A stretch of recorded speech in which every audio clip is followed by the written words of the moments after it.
The Bostonian is Matt Perrault. This is our city. The Book is Dave Sharapan. Pay him. Pay that man his money. Together, they are The Bostonian versus The Book. You covered! You covered 12! I covered! Follow the show on Twitter at Boston versus The Book. How do you like them apples? Bringing you the best insight on sports betting news, Matt and Dave's daily picks, and an entertaining and unfiltered dive into the sports betting industry. Here's Dave Sharapan and Matt Perrault. And here we go.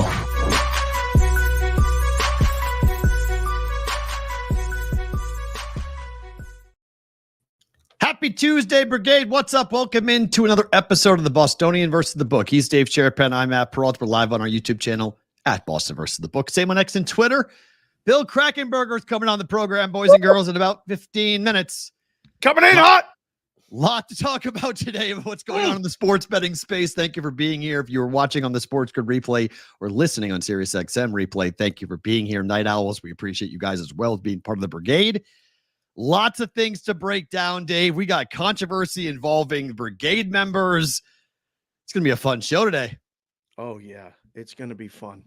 It's going to be stuff we got to talk about. Whether people want to hear it or not, I don't know. If you do, well, like 365 doesn't want to hear it. We know that. Probably not. Probably not. We'll put that out there right away. But hit the like button. Hit the subscribe button. We keep telling you. We tell you every day. Go leave a review. We're going to get reviews on the podcast app. If you leave a review, I'm going to get you a hat. We're going to find a way. No, I'm going to find a way. If you leave a review and mention something that you left a review, you did something, I'm going to find a way to get you a hat. Okay. It might not be right away. Okay. We got 100 things to do, but we successfully got through week one. We did. With, the proxy business stuff. We did. So that's good. Your Patriots won. We did. We heard enough about that. The Steelers won. We heard very little about that because it didn't really make a rundown. We talked about it. We talked about it. What are you going to say? Falcons stink. Hold on. Tomlin went and said, soothe me. I'm not going to do some soothing things about who's playing quarterback and this and that. Hopefully he's watching the show because we told him that Fields should start. Like the guy did what he was supposed to do. Well, got noticed that he was the backup. He wins the game. I know they're going to Denver. You can't give the Russ revenge game and all this other stuff. Justin Fields is the quarterback of the Steelers. Yeah. Until further notice. I mean, and you heard him say, we're going to let Russ get healthy. Like, we're prepping for Fields to start on Sunday. So Russ needs to get healthy, which is just an excuse. That ankle is going to be bummed for a while. that ankle is going to be sore until Justin Fields doesn't look good. And then miraculously, the ankle will be healed, and here comes Russell Wilson to save the day. So that's the way you said that, miraculously. That will be exactly how things got taken care of last night after McCaffrey was announced he wasn't playing, and we'll get to all of that here shortly. I mean, my favorite thing about today is we do it at the end of the show. Right. But I got to hit the people at the top with a little taste of it right now. Baseball's back today, baby. It made the rundown. P-Roll's back with the baseball. It's the whole rundown. I mean, literally. I said yesterday, I said Tuesday is going to be baseball. There's tons of baseball to talk about today. There's a lot of good stories to talk about. And I mean, we'll start. This is obviously a crap story. It stinks, but a guy who is completely synonymous with baseball, the voice of God, James Earl Jones, passed away yesterday at the age of 93. Man, do you think he's more well known for Star Wars or for Field of Dreams? I think, I mean, it's two completely different audiences, right? Fair. It can. The Sandlot too, Jimmy Jack. Yep, I'll give you that. That's what I mean. Put it in the chat right now if you guys are watching. And again, thank you for being here. The show is very interactive. For those of you that enjoy the show live, we appreciate the hell out of you. I took a call today from somebody who said they don't watch the show live anymore because sometimes they want to come through the screen and choke you out, and it's much that better for them. That changes on replay. Why would that change on replay? No, they listen to it instead right. later while they're working out, because I was safer.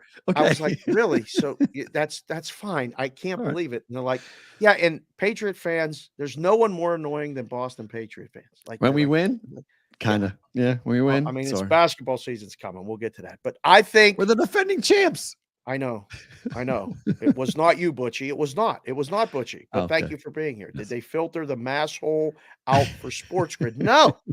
Listen, I've been defending you all morning. People been coming and like, boy, he was over the top yesterday. And then you let him book Fitzy. Fitzy was great. He was awesome. Come on. Fitzy was great. I want to do Fitzy Fridays or something, or Tuesdays or something, where we check in after the week and have him on as a touch to kind of accentuate the Boston. Look, Seattle, they might win this weekend. Be careful. Patriots might beat Seattle this weekend, but it'll go. I mean, it'll start to slide. I mean, that they'll start to come back down to earth. It's kind of, what's going to happen. But anyways, James Earl Jones. For you, is it Darth Vader? It's for me. I might get emotional on this because I have, as someone who overcame a stutter, who became an audio professor, who became a broadcaster for a profession, to know that voice might have been stunted or never heard if he wasn't able to overcome that disability. And the fact that he did, and that he went on to have such an amazing influence on anyone between the age of like 35 and 65. James Earl Jones, exactly when the guy says one word, he says, and who he is. Like the voice, it's one word. All he has to do. So whether it be Lion King or The Sandlot or Darth Vader, or, if you build it, they will come, and all the things that he got into when it came to the Field of Dreams, like Terrence Mann, like I'll never forget, like that character. I loved baseball ahead of time, but I really loved baseball after Terrence Mann and after everything that Field of Dreams, because I never knew it. I was watching it. They're at Fenway Park. I'm like, oh, this is unbelievable. They're at Fenway. I lived in Iowa. It was like a precursor to me going and living in Iowa. Like I went to Field of Dreams. I went to Des Moines, and I was there, and I was in Omaha for 5, and I was in Des Moines for 2. And just, I thought when that hit me yesterday, I was like, dang it. Like, he was 93. It's a hell of a run. Oh, it still sucks. Outstanding run, and it does suck. I'll give you one that's probably very unknown or underrated, but for me, it's the baseball, obviously, and because you can see them. But there's a movie called Bingo Long, Traveling All-Stars and Motor Kings. Okay, from the 70s, and him and Billy D. Williams are playing baseball in the Negro Leagues. Wow. And how old is he? And young James Earl Jones. Okay. Young. Richard Pryor's in it. Young Richard Pryor. Wow. The list of people in this, Mabel King is in it. Like, they take a team from the Negro Leagues and they go barnstorming, and they play all around the country. And his name was Leon Carter in that movie. And if you at all like movies and you at all like baseball and you haven't seen it, go watch Bingo Long, Traveling All-Stars and Motor Kings, because I did at 9 years old. Oh, wow. And I was instantaneously a James Earl Jones fan because he was so good in that movie. And it will teach you a lot about life, and like, just take it. It is the epitome of like this show, life. Like, it, you're part of something, and then they tell you you're not, then you got to go do it on your own, and you got to struggle, and you got to this, and you got to that. You got a lot of things against you. But he talked about ceasing the means of production. When you go watch that movie, you will hear him say it. Everything he said with conviction. Everything he said, he didn't have to sell because he was just saying it. So, people will come, Ray. People will most definitely come. And there's so many more. And I mean, from King Jafar in Coming to America. Yeah, there's so many iconic roles that he was in, right? That he was a part of. Oh, I mean, yeah, I think his voice being Darth Vader will always be. I mean, that will probably be the thing that pops in my brain first when it comes to the voice. But the person will always be Field of Dreams, and there was almost like a split for me as to like the voice of James Earl Jones and then the actor James Earl Jones. Just because you knew the guy that was walking around playing Darth Vader wasn't James Earl Jones. Like, it was just his voice. He was just being narrated and talking in. But Coming to America is such a wild flick just because I saw it at a time in my life where, like, remember the scene where he's in the bath and the girl goes underwater? Yeah. That was like one of the first times I was like, wait. I was like, he's not going for the soap. I was like, huh. That's interesting. Right. It's like I didn't know that actually was a thing. Yeah. So that was a very seminal moment in my puberty life going, oh, that's what she was doing. Yeah. Okay. So but he was always like he was the king. He was always mad at Eddie Murphy, and what a phenomenal movie that was. So we lost an icon. I mean, an absolute icon.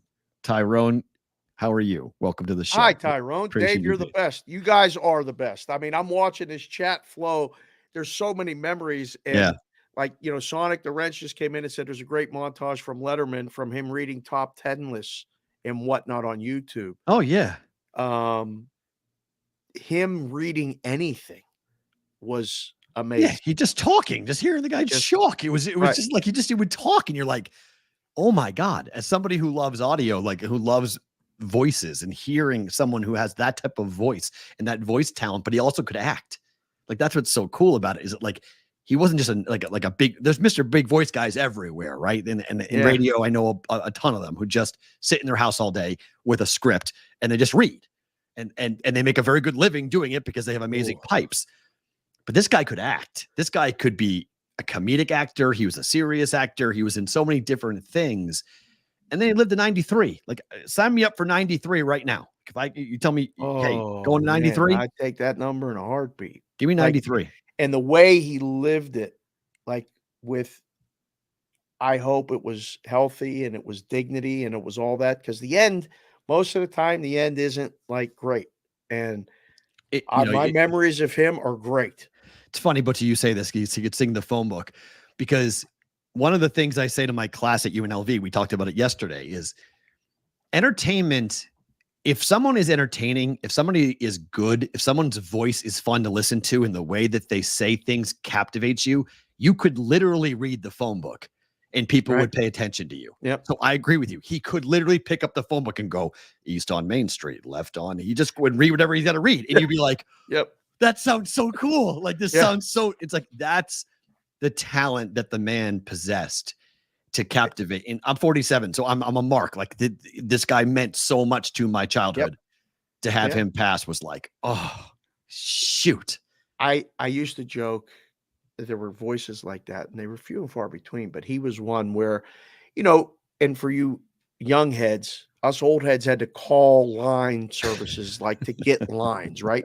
And I dreamt about him like taking the rundown of this week and saying, Jaguars at Dolphins, Steelers at Falcons. Like, he did CNN instead.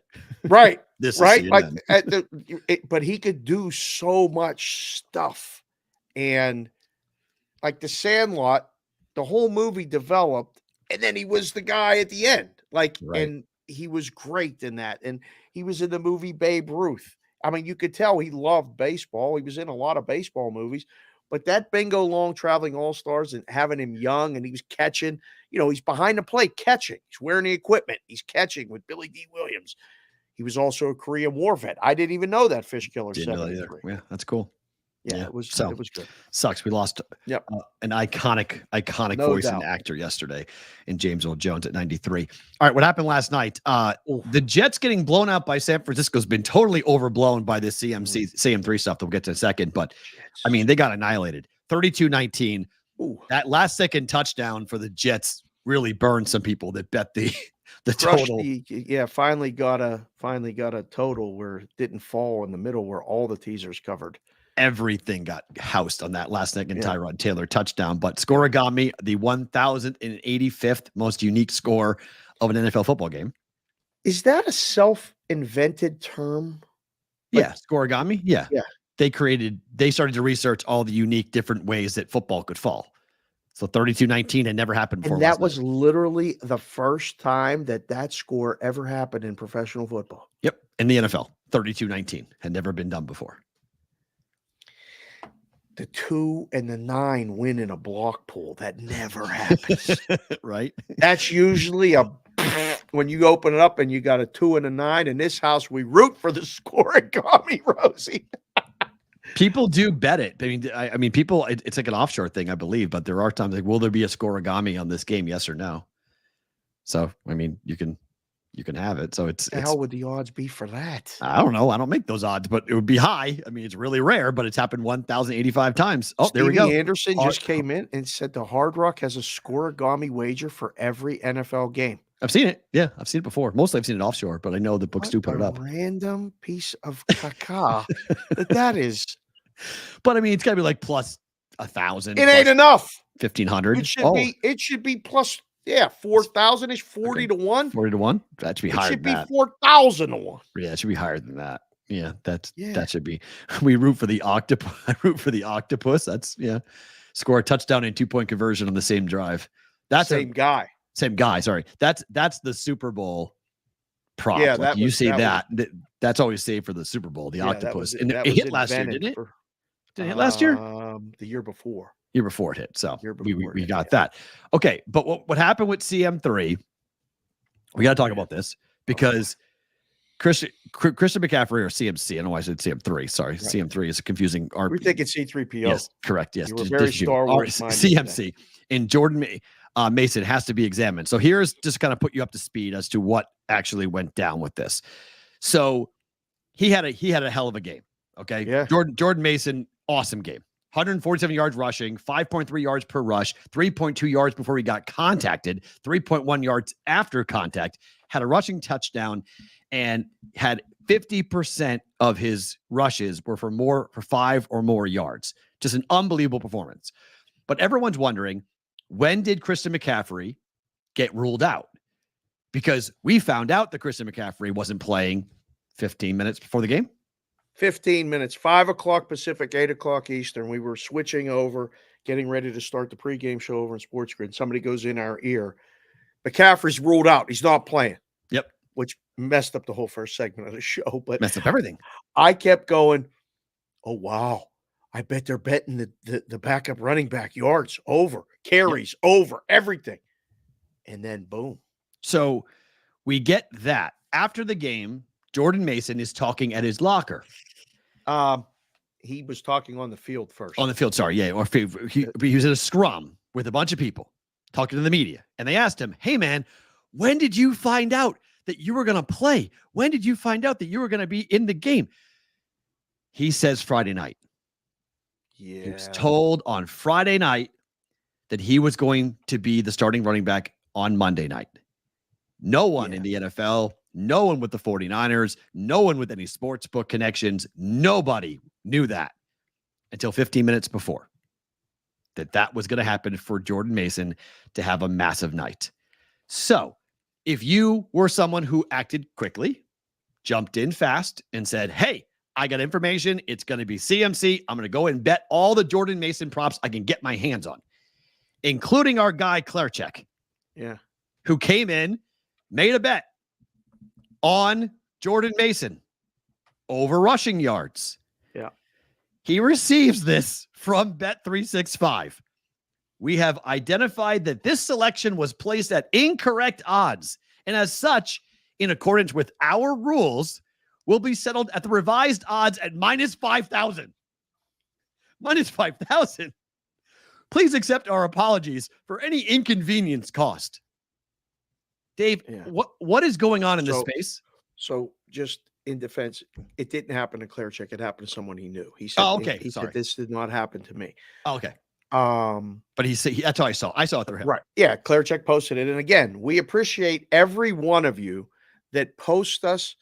If you're tagging us on Twitter, it becomes a direct message if you don't put a period or something in front of when you put at Sports BK Can Sing or at Sports Talk Matt or the show or at Boston versus the book. Yeah. But we see it and we love it and we appreciate it because I saw this last night too. Now, I was watching the game and Lisa Salters got him on the field and said, she was talking, asking him a couple questions. She said, well, when did you find out? How did you feel when you found out? He's like, well, I found out on Friday that I would be starting. And he said it so matter of fact. And I went to Jess was sitting. I was like, uh-oh. She's like, what? I said, that wasn't on the injury report. He was listed as questionable, the other guy. And she's like, what's a big deal? And I'm like, the big deal is the number was 13.5. Yep. For a starter in the NFL, the guy could have one leg and you would bet over 13.5 rushing yards if he's starting an NFL game. Right. Like the number can't be 13.5.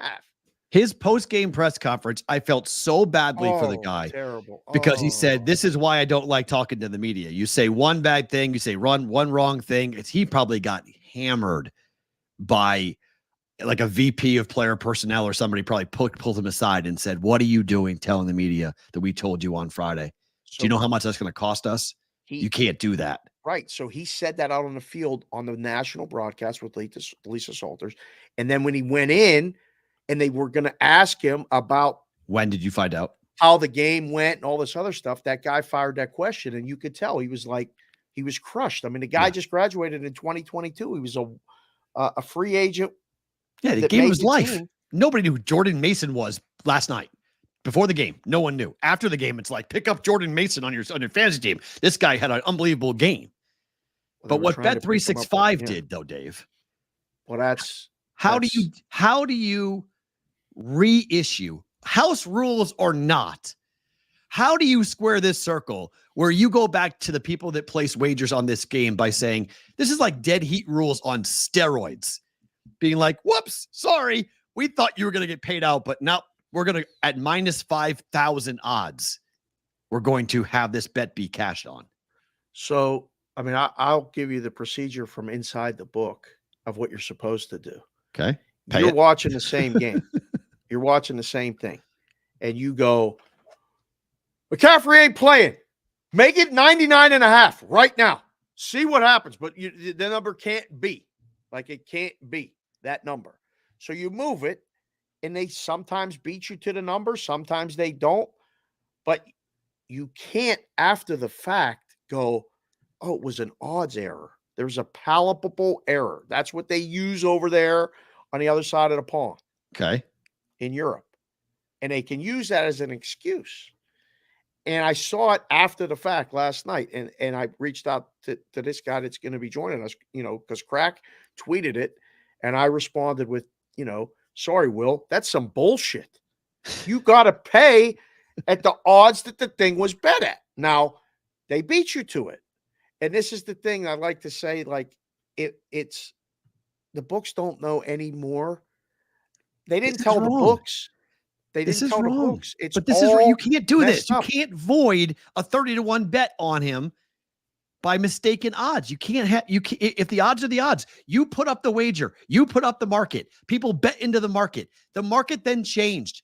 Move the number, take it down. But the bets that are in, you honor them. You honor those wagers. That is just the honor amongst thieves. Fine. But that's the counter versus the guy on the other side of the counter. I'm placing the wager. I'm placing the number. You get to put the number up. I get to bet it. If I bet it, you don't change the rules after the ticket gets printed. After it gets printed, you don't do that.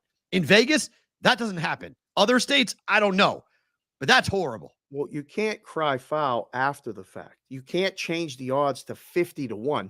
Minus 5,000 is laying 50-1. So if you have $10 on it at minus 110, you have $10 to win 9, right? Yeah. At 50-1, your $10, what wins you? You do the math, but nothing. Cents? Nothing. Nothing. Literally nothing. So Bet365 issued this statement, Dave, this morning. Settlement update. Jordan Mason, over 13.5 player rushing yards, Jets against the Niners. Please be aware that all bets on this market have been settled at the odds taken when the bet was placed. We apologize for any confusion caused in the settlement of this market. Yeah. To which Jeffrey Benson decided to write, here we go, Bet365. We apologize for, quote, being dishonest, unethical in the confusion that caused in this settlement of this market. Now, that's Jeffrey taking a shot. We love him. He loves to do that. Yeah. But that's the sentiment from people in the industry when they see this, Dave. They feel like they've been wronged in some form or fashion. They should. They were. I mean, I don't know. Someone asked me earlier this morning, would they have done this had they not been called out? Now, I don't know, but calling them out on social media started it. The Gaming Commission just fined them. They just paid a fine in August for something. This is the sad state of the industry. There he is, Krackomberger. Hey, Mr. Bill Krackomberger joining us on BVB. One of the guys who did call out the industry, called this out and made this to be aware as to what was going on. Bill, do we have this right? I mean, how this went down, was this wrong for Bet365 to try to do this? Well, this goes on more and more. What if there wasn't a Twitter or social media, or better yet, what if the person that bet wasn't on social media, doesn't know that presence even? They're going to rob the public, and that's exactly what they tried to do. It's been done to me. It's been done to me here in town. Stations, casinos. I bet my average bet went to the counter. I bet multiple $5,000 bets throughout the day. I made a $5,000 bet on plus 17. They announced the quarterback out 5 minutes later. The game went to 14.5. They came after me, actually around the counter, and said, "Hey, we're going to need that ticket back." I said, What? What do you mean? "Yeah, we're going to need that ticket back, or you can keep the ticket, but you're not allowed to bet with us." I said, "All right, I'll go with that. That's fine."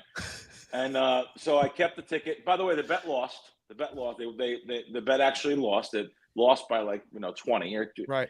And it doesn't matter really win-loss, though. I'm just saying the bet did lose. And stations, they threw me off their app. I'm not allowed to bet because I had information before they did. So it's the same thing here. The same exact thing here. Stations tried to use it. There was that antique Artman Terrace was running the joint at the time. He said, "Well, we see you on video talking on the phone in a sports book." Well, what does that mean? "Well, yeah, you can't use a communication device in the sports book to get information." I said, "Wait a minute. That was my wife saying to pick up milk and eggs." How do they know what it is? But when you have this type of mentality, which, by the way, Art retired, and the person that's running the book has the same exact mentality now too. They throw anyone out with a pulse, anyone that has any information before them. Pay someone $40,000 a year, because let me tell you, that's all they pay anyway in these sports books, $40,000, $50,000, $60,000 a year. They're not paid. They're being paid basically what an in and out nighttime drive-through person's making. So pay someone, $20 an hour, $15 an hour, what you guys pay, and find out and read socials and get caught up in Twitter and the beat writers and stuff. Just pay them like I pay them, because that's what I'm doing. I exactly. This is one of your best all-time stories. You told us this on Cash Considerations, which goes back, if you guys go listen to it, it's still our most listened to episode, is when you came and sat with me and Alan and Mo, and you told us this story. Your blood pressure went up.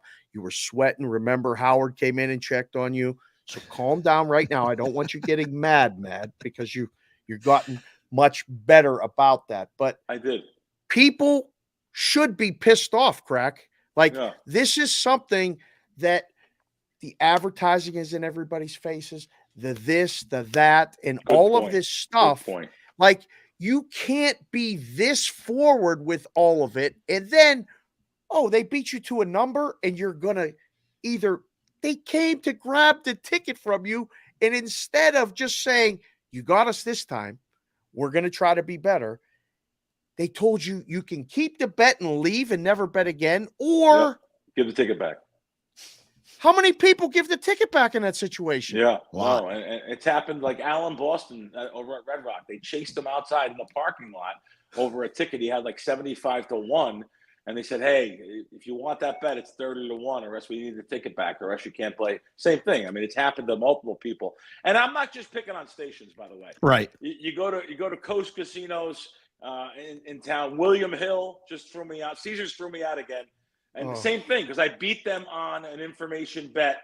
It was a guy who's only going to get so many playing minutes for a consistent, because he wanted to get a record in the NBA. So he said he was going to play. So I bet one of their same game parlays, which, under rebounds, under assists, under points, to win $1,300, a $200 bet, to win $1,300.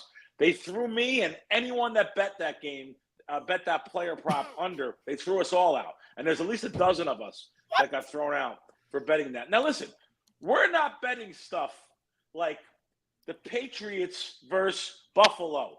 And Buffalo is a 7-point favorite. Oh, but the book put up Buffalo +7, New England -7. That's an obvious error that I would never bet. I'd actually point it out to the book and say, hey, you guys put the wrong team. You guys put the wrong team favorite. Now, even doing that doesn't benefit me long term. So I really don't. I do it over at the South Point, and Chris Andrews, good guy. Right. I do it to the guys I like. But that's not an obvious error. This is just something that says, hey, this guy's going to have so many yards. The quarterback's out. I don't know if the backup's as good. I don't know. I'm taking my chance. I'm laying my money, playing 11-10. I lost that bet that I made at stations. So this is not a blatant error of the line being put up the wrong way. This is just something that, listen, every sports bettor in the world, everyone that's in every single casino sports book every week, tries to find little reasons why he's going to bet his side. Whether it's listening to one of these idiots on TV that couldn't win with tomorrow's newspaper, or it's literally going by a feel, a trend, which are all BS too. Trends. Right. You can say whatever you want on this. Whatever you want. They're trying to find ways, and maybe one of the ways is getting an ESPN update on your phone notification that says, hey, this guy's not going to play. When that happened last night, the line moved from 4.5 at some books down to 3. That's right. That line moved to 3 last night for about 10 minutes, moved back up to 4 game time. But every single person that gets that information on their phone says, wow, how do I exploit this? I got to make money with it. Just like the guys behind the counter that are taking 11-10, holding your money, hope you die before the game's over. Those guys are the same exact guys that should have the same info we have, or better yet, pay for it to get it ahead of time. So just change your lines, man. It's not our fault. This Bet365 has been a Mickey Mouse operation since they opened their doors in New Jersey. They're a multi-billion-dollar company across the pond there. I understand. But I know a guy that used to work for him. He said, like, the senior traders sweat everything. And, I got to tell you something, too. It bothers me that the traders – now, I stick up for the employees in the sports books, too. But it bothers me that traders, senior traders, guys in charge of risk, guys that are below them in risk, they get mad when they take it personal. It's when never a Bill personal. Krackomberger beats them to a line or something. And you want to know why? Maybe because they wish they didn't have that 9-to-5, 50-hour-a-week grind where they're getting robbed from their employee, only getting paid $60,000 a year. Maybe they didn't, or maybe they just wish they were in that position. But let me tell you something. This position I'm in is one of the toughest in the world. I have to make sure I have apps funded. People are happy. The originators I deal with get paid. There's so many. I'm always saying this. Am I allowed to curse on the show? Yes, you are. Absolutely. I don't curse normally anyway. I'm juggling at all times 10 pounds of shit in a 5-pound bag. So it's so tough to do all this stuff that I do. And guys like me, I'm not the only one. There's other guys like me. But, when you deal with some of the sharpest people in the world, and like on Monday morning, they're giving you bets. And then on Monday morning, they're saying, hey, can I get paid? I didn't get paid yet. Like, there's so many different things. Right. There's so many different things that you deal with. There's so many moving parts. And now I have to deal with licensed, legal, legitimate book and mortar, literally brick and mortar sports books now I have to deal with that don't want to pay. I never would have thought this would happen when PASPA was reversed 7 years ago. I never would have thought I'd have to fight with sports books just to be able to make a bet. And they cost themselves money because guess what? Me and other people like me, we're going to get it anyway. If you throw us out, I'm going to Dave Sharapan saying, "Hey, Dave, you want to make 10% free roll? Open up an account for me, buddy. Call me up. You risk nothing." And I'm going to Joe Blow, who they don't know, and I'm going to another name, and it doesn't matter. I'm gonna play anyway. Only now you guys in risk aren't going to know it's Bill Krackomberger, and it's going to take you multiple weeks to say, "Hey, this guy's pretty sharp." But let's just say, instead of just moving the line and over moving and getting your customer base on the other side. Okay, so, I know I talked too long. Sorry. It's fine. No, it's great. Good stuff. Bill, I think a lot of people, and you and I have talked about this, Dave and I have talked about this in the show a lot. So on Friday night, somebody knew that Mason was going to play and CMC was not. So on Friday, they tell Mason, it gets out of the chain of just the coaches. A player is informed, hey, by the way, you're going to play. So that information's out there inside the Niners operation. Someone knows. So it goes Saturday, it goes Sunday. That information's floating around. It gets reported on. Does it cause you any concern that ESPN has ESPN Bet and that there's supposed to be this red line, black line between the news operation and the sportsbook operation? But as we go through all of this, that information now is floating around. And when does somebody know, and how does that information get disseminated? Are you concerned at all as we go forward? Because somebody outside of just the two players knew on Friday that there was going to be a major change for the Niners. I wish I would have known. I would have been firing. Right? I would have been firing. I would have went back east and just went to the counters and bet over and over and over again. Does that make me a bad guy? No. I got information before DraftKings or FanDuel or Point, whoever is booking props on it. I wish I would have known. I wish I was involved. It's not like you're betting something that's illegal or someone's not going to play, and this guy that's not going to play is or better yet, this guy's going to play and he's saying, "Oh, I'm a little hurt though. I'm probably only make a couple." It's not real inside information. This guy could have got hurt easily too, and you could have lost the bets. I mean, who knows? Now, granted, that's very good information to have. 90% of the time, you're going to win a bet like that. I understand. So I will tell you, the books are supposed to be on top of this too, though, not just us. The books they're supposed to have that in their arsenal. As far as the ESPN and stuff not knowing about this, I just heard about this a little while ago.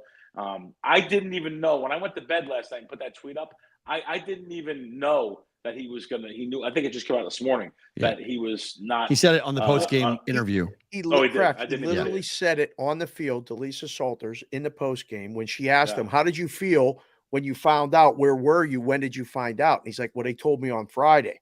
And he said it so matter of fact, and everybody was like, "Wait a second. Whoa. The injury report comes out Friday, and it was questionable." Now, that's a whole nother issue, the NFL injury report. You're right.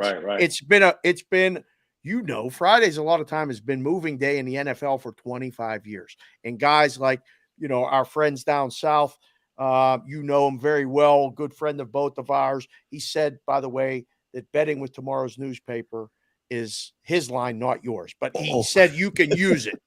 He's texting me right now, Crack. I'm just telling you. I've been saying that for 25 years. You've been saying that for at least 25 years since I met you. But the issue is this. It's a big deal. It doesn't matter. But seriously, the process of it, and it happened. People bet the Jets right before the game from 4.5 to 3 because he wasn't playing. Right. The mindset of the book, it doesn't matter win or lose. When is that going to change? Because you did it and you said you lost that bet. I used to, when I finally got back to Vegas and was in the risk room, I used to stand up on a table and say, they still got to play the game, right? You lose with good numbers all the time, don't you? I lost the game last night. I had the Jets. I had a peanut bet on the Jets plus 4.5, and I also had a bet on the under. I had under first half, I had under game. I got great numbers. My numbers were way gone. But I lost. I lost like a man. I didn't get up today and was upset, or even last night. Yeah, you didn't make an error. You didn't send an email. I lost. That's what I mean. Like, why? So this is my thing, and it used to be my thing because I learned the business down in Curacao from people that I know, like that were doing this out of their pocket. Yeah. Right. Yeah. There's a code that you abide by. And if you beat me to a number, good on you. If I beat you to the number, good on me. But we got to keep playing because we need each other. When did this become such an adversarial relationship? I thought it would get better like you would pass, but it's gotten worse than ever. The problem is you have no gaming. There's no one policing this that knows what 11 to 10 even means. These people were policing casino games, slot machine failure, a blackjack overpay. Someone said, I wanted surrender, or they didn't say. They were dealing with casino things. All of a sudden, they got thrown this extra spin of having to know the entire sportsbook industry. No one has failed to learn it to the capacity and the full potential of what it's supposed to be. So what happens? The gaming board gets involved. Who is gaming getting paid by indirectly? The casinos. If there wasn't a casino business, they'd be mopping floors. They would not. What are they going to do? Mop job. Yeah, mop job. I mean, I'm not making fun of them. I'm just saying, what would they be doing? That's the reason why they have their jobs. The casinos are going to tell their story in a way, and probably lie, by the way. They're probably going to lie and screw it their way, executives, and gaming is going to take their back 95% of the time. I've called gaming at least 4 or 5 times here in Nevada, and every time I got a gaming agent on the phone, every single time, you know what they told me? Private property, they can do what they want, Mr. Krackomberger. That's exactly what they told me. They're booking one-way parlay cards. Any weekend you want to come out with me, Dave, I'll show you. We'll go to a casino. I'll go to Stations or Boyd. I'll fill out a 3-team parlay card, have you go to the counter. I'm going to have 2 of them. I'm going to have one with the bad lines and one with the lines that are so stupid if you bet it, you're a sucker. Let you bet that one first. That goes through. Let you bet the next one. They'll say, hey, we don't want that side. We don't want that business. Now, what I'm trying to say, it's terrible. Matt to know, what I'm trying to say, Matt, let's say Green Bay is playing, a horrible team. Let's say Team A versus Team B. So they're playing the Colts. Let's use the example this week. The Colts are favored at Green Bay -3.5. All right. Now, let's say that game goes down to 2.5. The cards are printed out in the warehouse on Wednesday night. Correct. They get out to the casino. You're going to bet Sunday now, 20 minutes before the game. The line opened up 3.5. It's down to 2.5 now, but the card still says 3.5. So you're going to bet the plus 3.5. And what's going to happen is you're going to find a couple of other games that are maybe moved half a point in your favor, around the key numbers. And they're going to go to the counter and they're going to say, hey, you're not allowed to bet that. Why? Well, because that line you can't bet. They're getting 3.5. But if you want to lay the 3.5, boom, right through. You're welcome to bet it. Now, some sports books will take the whole game off the board. South Point takes the whole game. I appreciate that, and they've been going that direction. However, a lot of these moves don't happen until the last 2 hours when the traders and risk, they're going crazy. They don't realize that a game moved off a key number. Mm-hmm. They will book one-way action only. I've been told multiple times, we don't want your bets, but basically you're allowed to bet the other way. Called up gaming and said, hey, I'm inside Coast Casinos. And they'll say, well, there's nothing we can do. They can do what they want. Imagine that. Explain to people, because that's the quick answer when something like this comes up. Or I'll just go to gaming. Going to gaming is a very hard process. This isn't something like you don't just walk into McDonald's and it's not like that. You have to set an appointment, you have to call, and they'll tell you some answer to get you off the phone to discourage you from even pursuing and getting to the finish line to actually get you money or justice. It's not an easy process. You can't even call gaming. Casino Control Commission was a giant place in New Jersey. They had a giant whole block building. They closed the building. They disbanded there's no casino control now. Now they have a phone number you dial. The dial gives you a voicemail that says, write this email to this person. There's no gaming control board. There's no casino control commission in Atlantic City. You can't get anyone on a phone. I need someone now in the heat of the battle, not 5 hours a day, 2 days. And by the way, that's what it is. In New Jersey, it's days later. Yeah, it's disbanded. The party's over. These places are all, the gaming controls are all in, I hate to say the pockets, but basically the pockets of the casinos that pay them indirectly. Now, there are cases where they do rule the other way. You talked about some fines earlier. Yes, there's some fines levied against the casinos, but not really for individual bets or individual instances that they're fined for compliance issues, not filing certain paperwork or whatever it may be. And that's a new thing that's out now. Big stories here in Vegas. Ooh, they have the KYC law, which is know your customer. Right. So you as a casino host You're supposed to know where your customers' money comes from. So you have to go. Now, by the way, casino hosts hate to do this. They don't want to ask their customer, where is that $20,000 you just bought in? Where's it come from? What do you do for a living? So now they're enforcing this because of all what happened over at Resorts World. They're enforcing all these laws now and trying to get them. Let me tell you something, boys. I'll tell everyone out there, too. If it wasn't for people that are in the gray area, I'm talking about guys that are coming in with a $500, $1,000, $2,000, even $10,000 or $20,000 or $50,000. If it wasn't for, you think they're all Fortune 500 executives? Come on. If it wasn't for people in gray areas, put the padlocks on the doors. Might as well close the whole industry. Yeah. Interesting. Bill, there's this new entity that we know, people, the Better Voice, who is out here trying to advocate for sports betting, sports gamblers. There's a hearing coming up in Massachusetts about the limiting and or kicking out of professional or sharp bettors in the state. The Gaming Commission wants the books to answer a bunch of questions. It's tomorrow. It's tomorrow, right? Thanks. Yeah, it's tomorrow. They've been going back and forth for a long time on this. We've watched it. We've been very closely following it. Do you think there needs to be some sort of gambler right? There needs to be some sort of system in place, either state by state or federally, about if you're going to take sports gambling, take sports wagers, you must behave in this form or fashion as a book? Listen, they're private companies. Some of them are on the stock market. Like these are we're not going to be able to tell these companies what to do. I don't think. Now, granted, I'm all for it. I'll even be part of it. If someone's going to listen at that level of justice, I am all for it. I'll fly in on my own dollar too. I don't care. If we can do something as a group, great. But I just don't see it happening. Do you guys? It's one of those things that I think there has to be a discussion, but you just said it perfectly. It is a private company, and it's hard to tell them, it's like telling a restaurant, you have to serve mozzarella sticks and you have to serve them to everybody. Well, I don't do mozzarella sticks. Well, yeah, but you could serve mozzarella. You can't serve mozzarella sticks to Jim and not John. That's what they do. That's the problem. Again, it's different, but it's the same, but it's not, and it is. And I think it has to be discussed, but there has to be a better way. Now, at some point, we're going to get to, Crack, is there going to be a federal thing that will be in charge of all of this at some point? Because every state is different. You have been in multiple states. Are you making it right now? Are you all right? No, I am.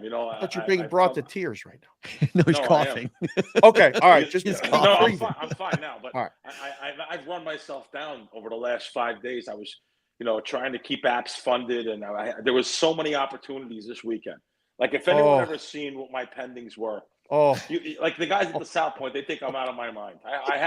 I wasn't planning to even show you guys any of this stuff here, but show and tell. Let's go. These are just live. Oh my God! No, these are all live, and you can pick anyone out. I'll just pick a random ticket out. There's not one ticket that's not $1,000 or more. Right? No. Right. So, I'm not trying to even talk about the amount. So I have run myself rampant with keeping apps funded and keeping things. There's so many different edges and stuff. I ran myself sick, to be honest. It's a hard life. Like they don't stress. like a lot of people like the stress. I say it all the time. People want to be professional gamblers. I'm like, no, you don't. You don't know what it I takes. I wouldn't recommend this for anyone's kids or anything. No. It's the toughest thing. You have to have so many skill sets to do this. And, just the running around and the media stuff. I've taken on too much media, so I'll be real blunt. I don't want to say no to anyone. I try to be nice to everyone. So Monday mornings, this is after my Fox show on Sundays. So I go to bed at Sunday night, get up, I have to get up 5:30. After 5.5 hours sleep, the next day, Monday mornings, I'm doing a 5:15 a.m. show. I'm doing an 8 a.m. show and a 7:30 a.m.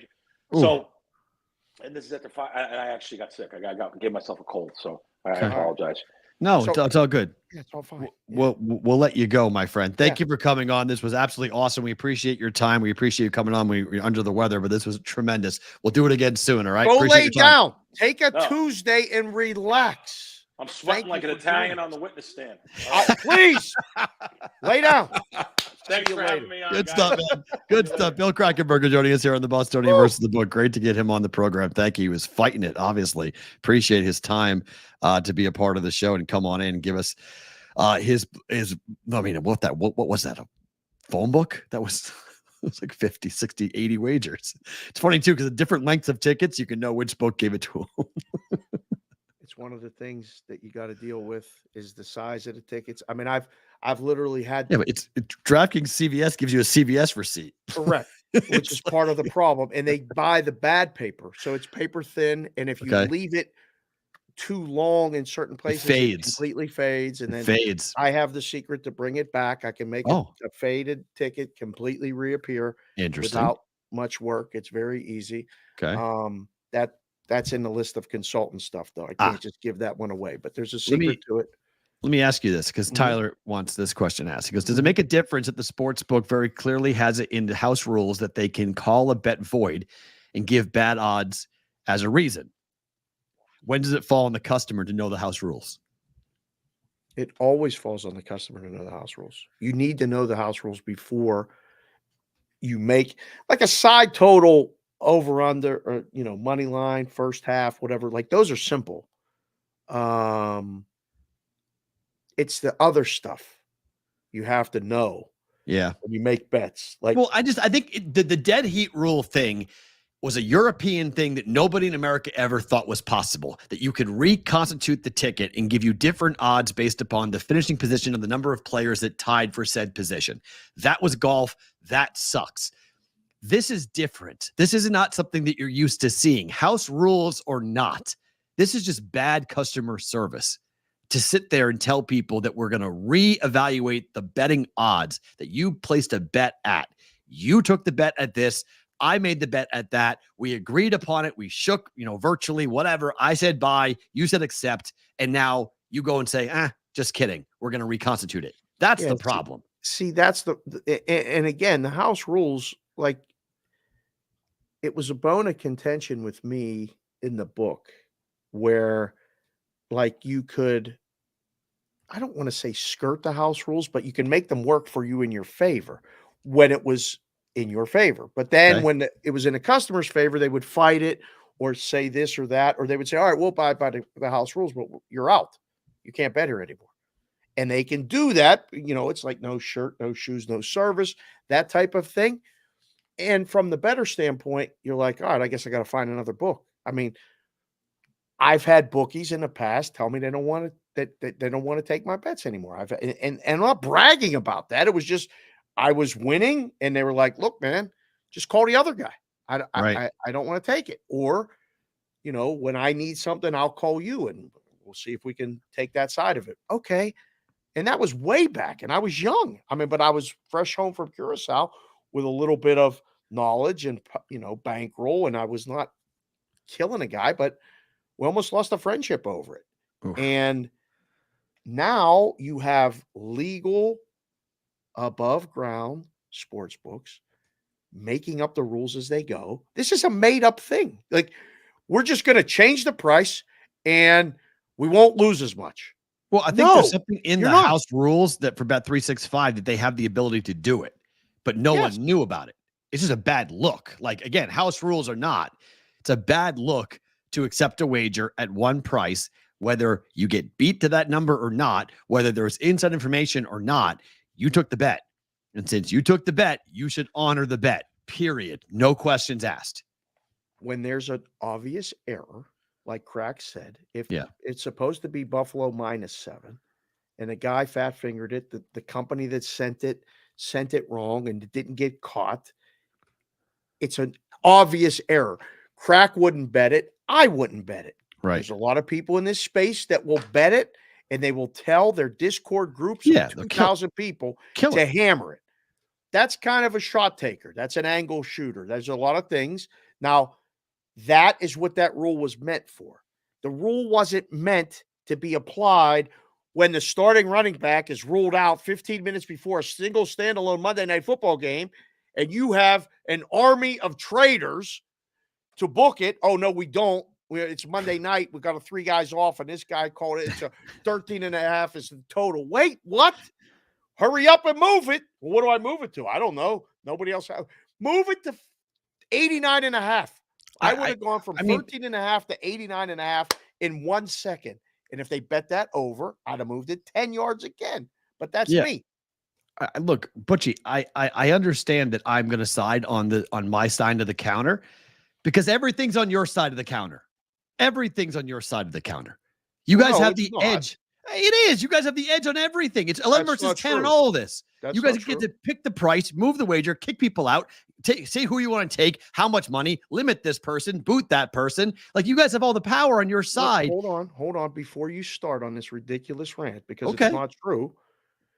You got players working with bettors to fix games. That's who's getting the advantage there. Well, that's illegal. It works both ways. There's a law on that. That's illegal. What about the guy that organizes the Discord group to skirt the limits? Is that okay? I mean, is problem it with that? I know. I've never had a problem with that. I mean, that's just with one side of things, but not the other. And because it's group think. Because it's group think. And if you put the price up, okay, and again, you guys as the bookmakers, you guys put the price up. If I've got 25,000 people who are going to follow me to the counter and place the same bet at the same time, that's the cost of doing business. Like, that's just the limit's a dime. Okay, well then drop the limits. Then make it 500. Make it 100. I mean, you guys have the right to set the limit at whatever you want to set the limit at. So, and the limit should be for everybody. Everyone should have the same limit.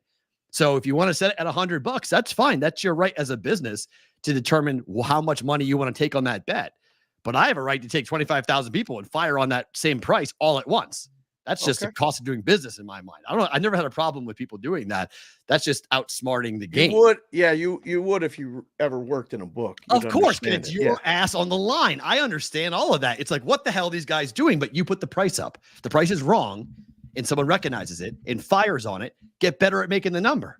Yeah, that's you guys just getting better on your end to do that, to have a better price, because it has to win. You always say this. The bet still has to win. The bet still has to win. So if I come with 25,000 people and we're all wrong, you made a hell of a score. That's a hell of a day for you guys. Well, not only that, if you take the bets and it wins, there's not a problem. But when it loses, there's an investigation. It's all like it can't work both ways in that regard. It's ridiculous to me. I get furious about that. Like, Purdom said, he had a great tweet. If you don't have enough people to monitor it, and you don't have enough information to monitor it or watch the news, as a book, you have too many markets up. Fair. It's just truth. Like, all of this proliferation of, like, let's get more and more and more menus and more on and everything. more and more and more and more. Well, that's great. And you do have an advantage because you put it up when you want. You take as much as you want on it. You get to move the price as you get more on it. And you're supposed to pay people who are specialists in it to be better at it than 95% of the people on the other side. Now, Crack is right. They don't do that, and they should. They should. But then when it doesn't work for you, you can just change the price after. Yeah, you just cry. Right. You just cry and you go ahead and go, oh my gosh, this is horrible. I can't believe it got beat on a market. That how much money did you really lose, Bet365? How much money did you really lose on that one prop market? That's the other thing. Like, something like this, I don't know. I mean, the number was probably wrong to begin with, but nobody was betting it because at 13 and a half behind McCaffrey, he may get 2 carries, right? So, like, that's a legit number. He breaks off a 6-yard run and then the other one's for 4 and it falls 10 and we got under 13 and a half. We're going to be okay. I know, but for instance, okay, I bet last night, I bet over 6.5 yard rushing for Brock Purdy, right? He had 1 rush for 11 yards. He doubled it. Right. So was that a bad number or just a bad beat? Well, that's what I mean. So, like, which is it? This bad beat refund thing started, and I was like, wait, how can you do this to the underbettors? Like, you've completely obliterated a market that has been a favorite of very respected people that I know. And I mean, it doesn't make sense. None of this makes sense. That's the problem. Nobody is making any sense for the industry. And like Crack said, he wasn't specifically going at them, but like, he told that story about the stations thing the first time ever to us. Yeah. And he was like, I feel like I could tell you guys because you'll understand. It's embarrassing to the industry. Yep. And there's a lot of new people in the space that will never really understand this. Well, I didn't get that until Circa came aboard. And now when we talk every Wednesday, when we're talking to Sport Trade and Alex Kane, the people have said to me, they've DM'd me and been like, why are their markets this? Why don't they have college football in-game betting yet? Why haven't they done this? Because they're used to being in states like New Jersey or Iowa, and they open up an app and there's 5,000 markets. And Sport Trade doesn't do that. They have very selected markets that they put up that they're comfortable putting up, but they're also saying everyone and anyone, come bet whatever you want. We're comfortable with the number. Come bet $10,000 on it, and we're good. And we're not going to kick you out if you win. We're going to say congratulations. That's just a different way of approaching bookmaking. It's more of the school that you came up with. It's basically coming up, and we're going to take bets. But I'm not going to give you the chance to, bet the fourth string running back to get a catch. Like, I'm not going to give you that chance in case the guy does. I would rather you go bet that somewhere else, because I don't have the time to monitor it, and I don't have enough people. Now, at some point, will companies like Sport Trade and companies like Circa expand the menu? They're being forced to, but they're doing it at their pace, not just because everyone else is doing it. A lot of these books that were here last year that closed this summer were taking odds provider information from algorithms and from Malta teams and all this other shit. They're out of business because if you're going to put it up, just like James Earl Jones said, people will come, Ray. People will most definitely come. They will find you to go beat you and take your breakfast, lunch, and dinner if you put up wrong numbers. Props are, I don't want to say they're the devil, but they require hands-on work. And if you're not willing to put in the hands-on work as the book, don't put them up. You can't change the price after the fact. I'm not trying to. It's an interesting transition to go from that James Earl Jones quote to this next topic, but we're going to try to do so. Could DeShaun Watson get cut for being sued again yesterday for sexual assault? It's going back to 2020. It's another case. Our numbers yesterday, Dave, were actually way off. This is the number. The Cleveland Browns would face a $172 million cap hit in 2025. For 1 year? For 1 year. The largest cap hit in the history of sports if they cut DeShaun Watson this year. If they do it next year, it's a $99 million dead cap hit if they do it in 2026. So he can't go anywhere. They're stuck. They got to find a loophole. The loophole could be this. This could be the loophole. If this woman has credible information, I'm not going to talk about it's a disgusting story. You can go read about it. It's awful. If he did what she says he did, it is awful. It's rape. It's sexual assault. It is fun. It is illegal. It is jail time. He will go to jail. If what she's accusing, and she's not doing it criminally, she's doing civilly. So it's another whole problem with that. But what she's alleging is awful as to what he did. It's very similar to what the stuff he just settled for, and he paid out all the money to the women who accused him of doing it. It's another story. Why is it surfacing today? I have no idea why. Why'd she wait 4 years? I have no idea why. This is why. They got to get out of that contract. Think the Browns went and said, we'll pay you to come forward? I'm not a lawyer, and I don't know specifically, but this is why it's coming out right now. Somebody said we got to get out of this contract. If he did what he did, J-Buck, it's jail. If what she is accusing him of doing, it's jail. Yeah, I would agree. It's jail.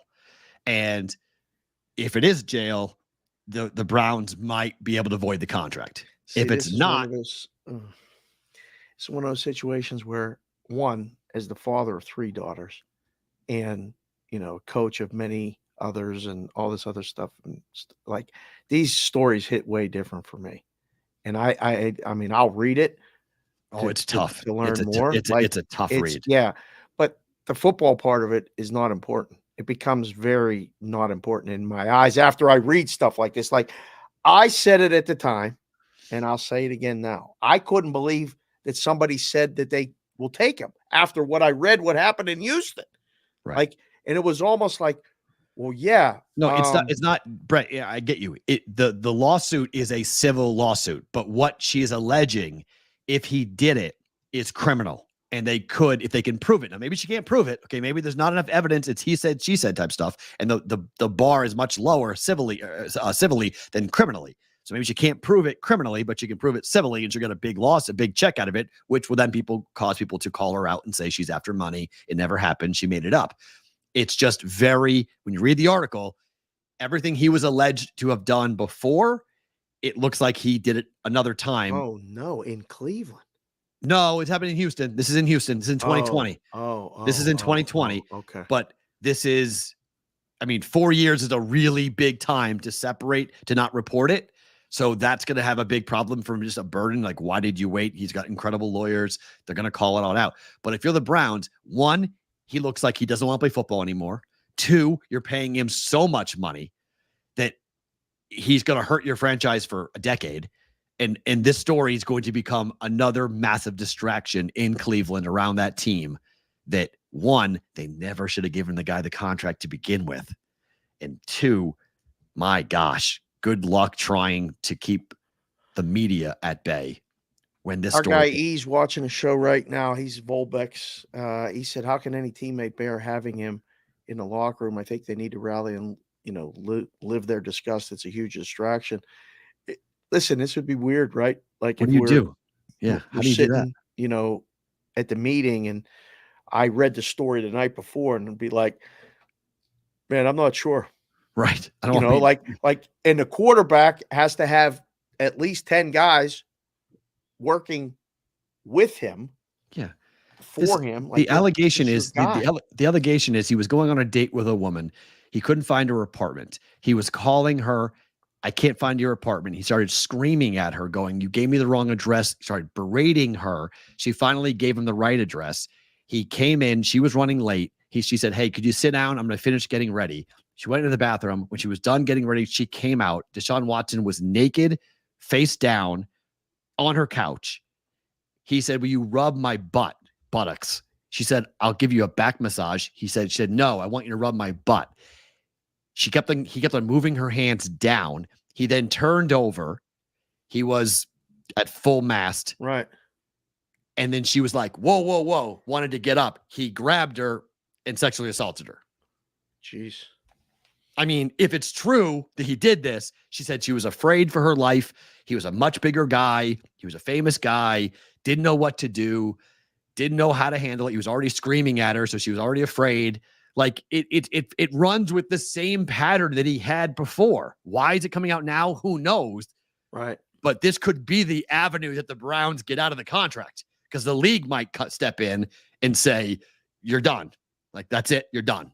And they may go ahead and put him on the commissioner's list, and he can't play football anymore. That's possible.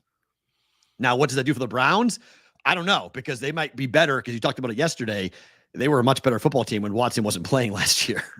So maybe they welcome it. Who knows? But it's a nasty story worth watching. We got the Bomber in here watching it. He's a Cleveland Brown fan. How do you think they feel about this in Cleveland? They hate him. Oof. Just going through media, just following media, they want him gone. Like, they can't stand him. Like, because if you're an awful person and you do awful things and you win, just the way that human nature is and the way that sports fans are, they can somewhat overlook it a little bit. But if you're bad and you're not good, like, they want you out fast. They want nothing. They want no part of you representing their team. So how the Browns signed him, I still have no idea how the Cleveland Browns gave him that contract. It doesn't make any sense. All right, switching to baseball. Yep. Could we get 2 Triple Crown pitching seasons this year? One in the AL, one in the NL.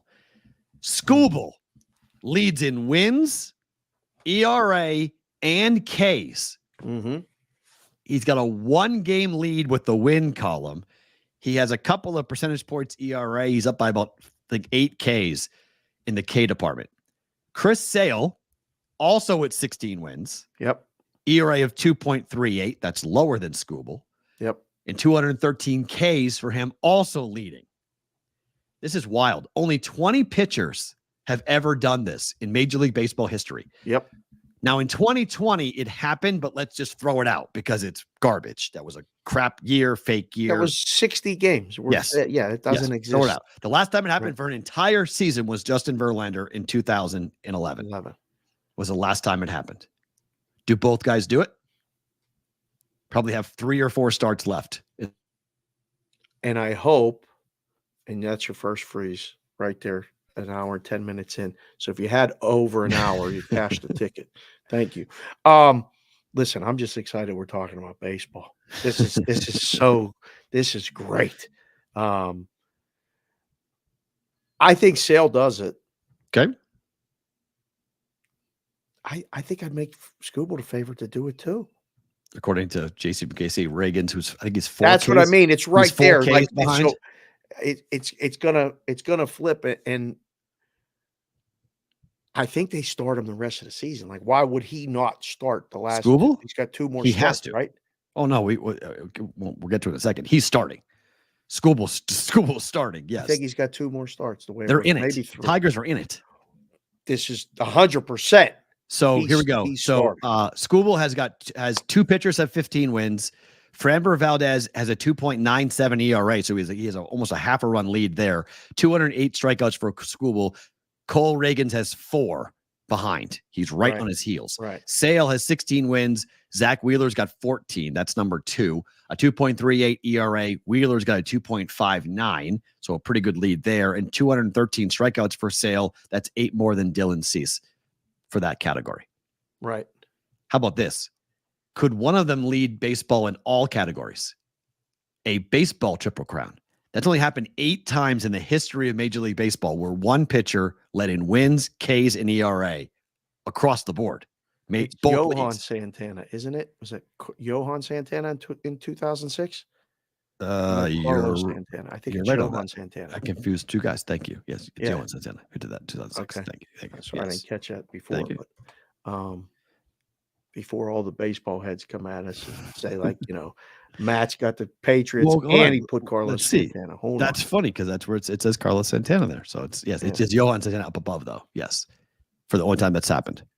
Yeah, that AI chat stuff isn't all. So Santana did it in 06. Dwight Gooden did it in 85. Oh, I remember that one. Sandy Koufax did it in 63, 65, and 67. So it's generational. It's like once every 20 doesn't happen years or 30 Hal Newhouser did it in 1945.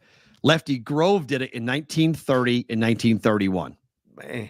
Only 8 pitchers. A couple of them did it multiple times, but only 8 pitchers in the history of the game has been able to say that they led the league in all 3. So we'll watch and see how that happens. Guys, put it in the chat if you think it's Sale, Skubal, or both that lead. I think they both win a Cy Young. I mean, that's pretty much done, right? Great question, because I thought the same thing. Doesn't 16 wins seem really low? 16 wins is like, what is that? Good job, Black Pearl, and that's a great picture. Hopefully that's you and the fam right there. I love it. I love these pictures of the families with you guys with your avatars. It's awesome. But it seems low to me. 16 wins is like, it used to be like a good season, not like a leading the American League season. Pitching's changed. Yeah, it's wild. It's just changed. 5 innings. You don't leave them in for the wins. Yep. Bullpens are blowing wins more than ever. Like it's very, very different. The wins category is like, I don't want to say old. Like, it's almost. I said before, it's the most overrated stat in all sports. It is wins for a pitcher. Yeah. Aaron Judge is batting 175 with no home runs over his last 11 games. Damn, bro. Are we worried about the Yankees offense here? Because damn, bro. Aaron Judge is not producing. He hasn't hit a home run in September yet. Well, today's the 10th. Okay. But he hasn't hit a home run yet in September. That's not good. Yeah. We're rolling here. The Orioles have lost 3 straight. That's why the Yankees are up by a game and a half. Yeah, the Red Sox beat them yesterday. 12-2. Killed them. Smoked them. They're favored today. Red Sox are favored today. Against the Orioles. It won't die. This would be great. On top of this, the Patriots win Sunday and here's start where we go. 2-0. Red Sox and Tigers. Crap are 73 and 71. God, they are 3 games back of the Twins, who are sliding just like the Red Sox. The Tigers sliding. Tigers have one pitcher, and they're 73 and 71. Hell of a year for Detroit. Hell of a year for the Tigers. 3 teams. Here are their schedules. You tell me who makes the playoffs. Okay, 3-game lead in the loss column for the Twins. The Twins' schedule is Angels, Reds at home, Guardians, Red Sox on the road, Marlins, Orioles. Wait, say that again. Angels, Reds at home. Angels, Reds. Okay. They should win most of those games. Georgians, Red Sox on the road. Oh, well, those are playoff-like games. Okay. Marlins, Orioles end the year. Oh, geez. Orioles may need these games. That 3-game set against Minnesota could be huge for the Red Sox and the Tigers. Okay. That's the Twins schedule. You just did it. Red Sox schedule is Orioles, the series right now, then at Yankees and at the Rays. They come back. Cool. Okay. They come back for the Twins. They play at the Blue Jays, and they wrap at home against the Rays. Wow, the Twins series is going to be an elimination series. It's an elimination series. It's a monster. So 3. So that's the following week. The Twins series. Okay. So the Tigers have the easiest schedule, in my opinion. But the Orioles, we're going to have a lot to say here. The Orioles play the Twins. They're playing the Red Sox right now. Then they play the Twins. And then they play the Tigers for 2 series. Home and home left with the Tigers. They have the Rockies now. Orioles then at home. At the Royals, at the Orioles, and then home for the Rays, and they end with the White Sox. 6 games with the Orioles? Wow. So the odds are surprising because the Twins are monster favorites to make the playoffs. They're minus 560. Because they've already got the bets? Like I don't know. They've got 3-game lead. It's 8-1 for both Tigers, Red Sox are both 8-1, and the Twins are minus 560. Yeah, that's why. Yeah, that's why. So they have a 3-game lead, and there's 18 games left for some of them, 19? It's either 18 or 19. Yeah, 18 or 19, yep, depending on how many you've played. 73 and 71 for the Red Sox, so that's 18 games. 44, so that's 18. Yeah. Yeah. Wow. Listen, it would be so much fun if the Tigers came back and made the playoffs. It won't be fun if the Red Sox actually do it because this can't be the year of the whole Boston thing. Please, one of the teams, it's bad enough. People acting like the Twins are going downhill is something new, but Minnesotans experience this type of disappointment every year with every professional sport at the end of the season. D Stout, I gotta get you another hat. Like that. Thank you, sir, for doing that. I've tried to tell the people, listen, we love Minnesota. We do. We got Giga car seats now, part of the Minnesota crew for the brigade and all this other stuff. It's inevitable. And if it doesn't happen, they're going to play the Yankees probably and lose in the first round anyway. But it's inevitable. I personally want to see the Tigers get in. And I don't know why. See. This is what's so funny. The Minnesota Twins this year won every game against the White Sox. Okay. If they didn't play the White Sox, they would be nowhere near the playoffs. 13 times. They're done with the White Sox, right? They are, but they literally. So they're 13-0. You played the teams in your division 13 times. Yeah, if they split those 13 games, they'd be back 4 games. Gone. So they're benefiting. So how good are the Twins? Not very good. They just beat up on the White Sox, right? And that's why they're in the playoffs. So I've been waiting. If the Twins make the playoffs, sorry, D Stout, I am fading them entirely. I'm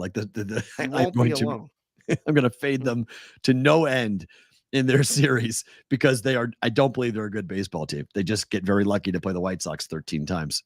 JC from KC put in the chat. He did reach out to me about going to Twins under 90.5 wins around the All-Star break. Okay. And he was, he sniffed this out. Yeah. This is one of those things that September is so much fun for some. And then others, it's just, you're watching something that is just that bad date that you can't leave get out, watch, right. and you're just oh my God, I gotta get me out of away. here. So the NL division races are all over. Like there's Central, North, Central, East, and West. It's over. We know who wins the division, but the wild card is wild. You think the Dodgers just win the division? Is it done? Yeah, done. It's 5 games, isn't it?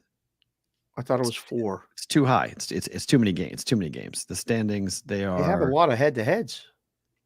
It's 5.5. It's over. Jeez, the Diamondbacks must have lost both games. Yeah, Okay. it's 6 over the Diamondbacks. It's 5.5 over the Padres. It's over. Dodgers win the division. Padres, D-backs, Mets, Braves. You have 3 spots, 4 teams, 2 losses separating these teams. This is going to be crazy. It's like criminal that one of these teams isn't going to make the playoffs. The Braves are 78 and 66. The Mets are 79 and 65. The D-backs are 80 and 64, and the Padres are 81 and 64. Right. Like, buckle up. Explain this to me for a second. Everyone is minus odds. Everyone's laying juice. The D-backs are minus 670. To make the playoffs? Yes. Oh, I'm where's that at? FanDuel. Wow. They must have a ton of money already on them. Or the guy that put that in is going to claim a palpable error afterward. How can it be minus 670? The other one's like that. They're all laying juice. Diamondbacks are minus 670. The Braves are minus 182. The Padres are 20 minus 2,500 on the Padres to make the playoffs. So the guy doing that number knows he don't want no more Padre money. He don't want no more Diamondbacks money. He's going to let you pick between the two. He's assuming that those two are making the playoffs and the Mets and the Braves are just going to fight it out. Right. That's what that means. That's the assumption? Yes. They all could miss it. Braves could miss it. D-backs could miss it. Mets could miss it. They all could miss it. The Padres can miss it? Of course. We're playing 18 games. 19 games. They're 81 and 64 are the Padres, right? Mm-hmm. The Braves are 78 and 66. That's 2 games in the loss column. In the loss column, yeah. That's one series. Like, what? I don't get the odds on this. Do they play against each other? I wonder if they play against each other. Who, the Diamondbacks and the Padres, or the Braves Well, and the Padres? the Diamondbacks and the Padres, I would hope they have at least one series left. The Braves play Washington for 2 starting today. The Dodgers for 4, at Cincinnati for 3, at Miami for 3, and they end the year with the Mets and the Royals. What a weird ending series to play the Royals. Wow. An American League team, interleague. The Juice just came in the chat and said the D-backs have a 2-game series with the D-backs. With the Braves. With the Braves. No, they don't. Juice. I'm just They kidding. do? What do you mean? Where do they play Arizona? Where do they don't play Braves Arizona? play Arizona? No. Looking at ESPN.com right now. Braves don't play. They don't play them. Huh.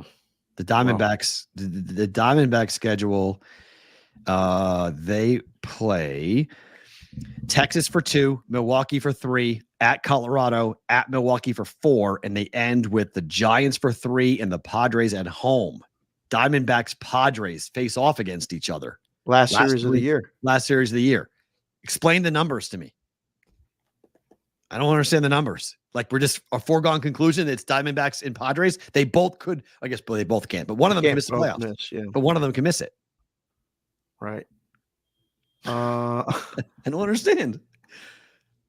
So, how about the Mets schedule? So the Mets schedule is, let's see, the Mets schedule. They play. They've got the Toronto Blue Jays for 2 more. Right. On the road. Then they're at Philadelphia for 3. Washington. We were talking about. Okay. Washington for 3. At home. Home for the Phillies for 4. Oh, wow. And then they end the year at the Braves for 3 and at Milwaukee for 3. Oh, that's the hardest schedule I've heard yet. Yeah, the Mets. That's going to be hard. 7 games against the Phillies, and then they play the Braves directly. So that'll be an elimination series. I don't know. Put it in the chat. Give the boys and girls something to vote for. We haven't had a poll yet. Which says the Mets are done. The Mets are done. All right. Mets are done. All right. Well, put a poll. It's hard. Who makes the playoffs in the National League, Braves or Mets? Just give them the. We're just assuming that both the Diamondbacks and the Padres. I think I just put it up. Just put it up right now. Okay. We'll decide between those two. Braves or Mets, if you had to pick just one to make the playoffs, CBW says the Mets will do Mets things. The Mets are the best team in baseball since June 1st. They are. Like, they are the best team in baseball. Their record has been, I mean, they're winning a lot of games. However they're winning them, that's fine. But I don't know. Hotlanta, the Mutts. I don't know. I think the Mets make it. I do too. I think the Braves are done. They can't hit. Too many injuries. Like, it's not their shut fault. Out by Cincinnati last. It's not their fault. They can't shut score. Out. They Shut can't out by Cincy. They can't score. But they are going to be dangerous if they get in the playoffs. Wait a second. Pound it, sports. Cubs are 5 games back in the wild card. Get wilder. Let it go. I scratched them off, buddy. Sorry. I just went like, I'm Pound cutting it, it out. sports. Yeah. They're 5 games back with 18 to play. Like, come on. Like, they have too many teams to jump over. So that's where I drew the line. I said, okay, we're not talking about the Cubs. I am watching the Cubs, though, because I need the Cubs. It's probably dead, but they have 74 wins. They have to win 11 more games. I need them to go like 11-6. Or Wild if that falls one short.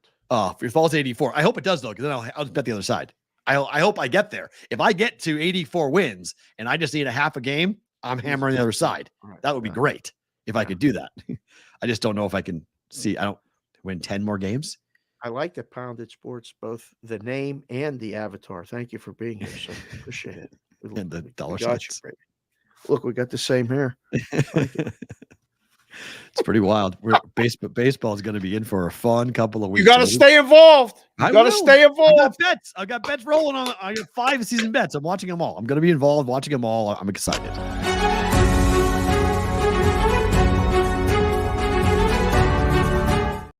I'm also excited for this. I mean, Ohtani watches. I mean, 50 for 50 is 50-50 is insane. Like 50 home runs, 50 steals. But David Ortiz is taking some issue, not so much with Ohtani, but more on people who are trying to say Ohtani's the MVP.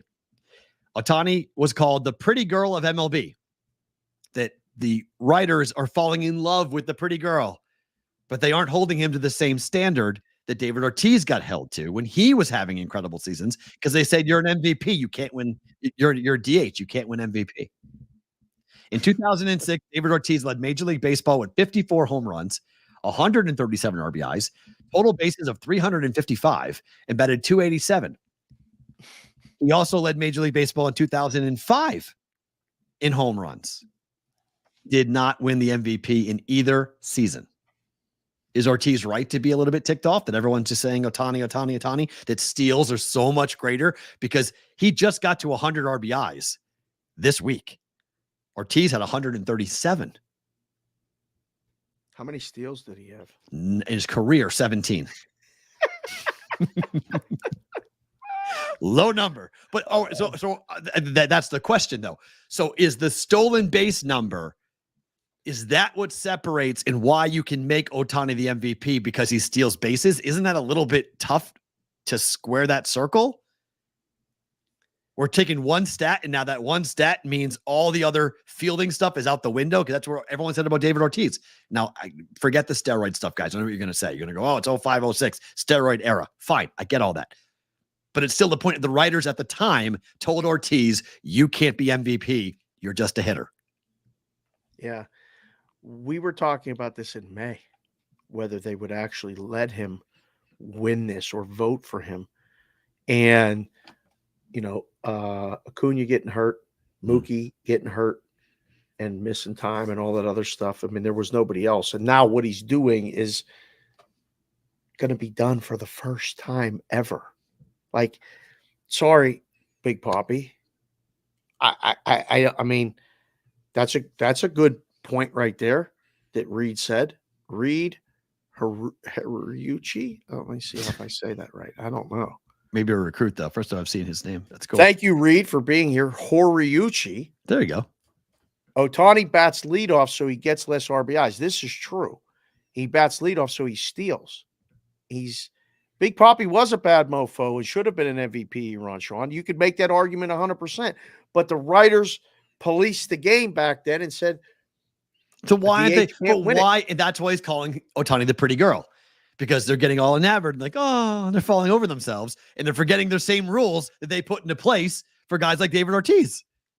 The game has changed. Isn't the standard? Isn't that the line? The standard is the standard. Changed. Why is the game changed? Has the stolen base changed? The bases are bigger. I could say it's easier to steal a base today than it was ever before. It's easier you can't throw than it over. ever has been. I can't throw over. Exactly. So why are we elevating the stolen base and saying that's why Ohtani can win the MVP just because he steals bases? Who are you voting for? If you don't vote for Ohtani, who are you voting for? Are you going to put your name on a ballot and not vote for Ohtani I would have this voted year? for David Ortiz in 05, in 06. I would have given it to him both years. Go back in time. I know, but I didn't vote. But if we're going to have it, those writers should have the same vote. If you did not vote for Ortiz in 05, 06 for MVP, you can't vote for Ohtani MVP. It's Lindor. He's your MVP. Is that a legit, do you think people are going to die on that hill and do that? I don't know. Writers are weird, but if they do it, could you imagine if they do it and all of these betting markets are dead wrong? And Lindor winds up being... literally, Yep. I think of everything like I'm still in the book. Okay. I literally just went, because that's how this show morphed into actually a show. I was sitting in the book Right. taking bets, and I would hang up the phone and go, hey, that Pete Ralt asshole, he just brought up this point. I think this might be something. They're like, shut up. I'm like, no. What if this is possible? So I just did all of that in my head. Just like that. I went, Dave, the whole fucking MVP vote's fictitious. What are you talking about? Well, the whole thing is fictitious. So yes, it's fictitious rules because it's all fictitious. There's no real rule when it comes to who you vote for. It's ballot and pen. You sit down and you vote. There are no rules. No one's putting a gun to your head and saying, guess what? Vote this way. So, yes, they're all fictitious. So, yes, I'm getting caught up in fictitious rules because they're all fictitious. For those of you paying attention or listening later, that's Dave's Daily Picks. He's not yelling at me like that. Sorry. So, he's Dave. I'm Dave. We're all Dave. Yes, I'm very excited about that. But, yes, these rules are unwritten rules, and we don't know how to govern them. That's why I don't bet award futures. Linus, me and you both.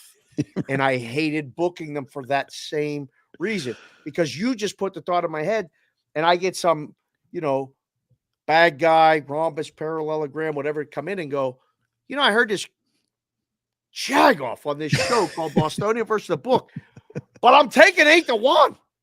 Lindor. Because some writers may say, well, we didn't vote for him back then. Why would we vote for him now? The guy don't play the field. Now, I understand. Silver Slugger Award. Unbelievable. There are awards you can give to Ohtani, not MVP, because of what Lindor has done with the Mets. You mentioned the Mets have had the best record since the All-Star break, and they're in the playoff chase. If they make the playoffs, it's because of Lindor. You can't get him out. He's phenomenal. He's one of my favorite players in the last 20 years. I loved him in Cleveland and thought, man, they just buried him at the Mets, and they're not even going to get better. And It's been fun to watch. I'm caught up in it. I don't know personally. And again, I don't know if I could sign a ballot with my name on it and not put Shohei. What he's doing offensively. I could if I had the same standard in 05, 06, and I did not vote for Ortiz. And a lot of these guys who are voters of the MVP ballot had a vote in 05, 06.